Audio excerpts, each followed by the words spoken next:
Sunnah kurban sempena Aidil Adha. Nabi buat setiap tahun.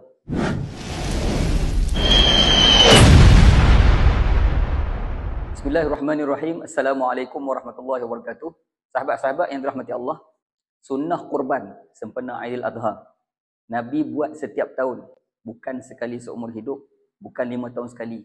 Jangan kita lepaskan peluang. Rebutlah, dapatkan fadilat kurban, insya-Allah. Saya nak ajak sahabat-sahabat bersama-sama dengan kami Yayasan Amal Malaysia untuk melaksanakan ibadah kurban. Kami dah hampir 20 tahun pengalaman menguruskan ibadah kurban di dalam Malaysia dan di luar negara, khususnya di rantau Afrika, insya-Allah. Mungkin kita tak mampu dengan harga tempatan cecah hampir RM1,000, 800, 900. Dengan kami, satu bahagian lembu hanya RM380, RM380. Seekor kambing RM490. InsyaAllah, mari bersama kami laksanakan ibadah kurban. Ingat kurban, ingat amal kurban. Terima kasih semua. Assalamualaikum warahmatullahi wabarakatuh.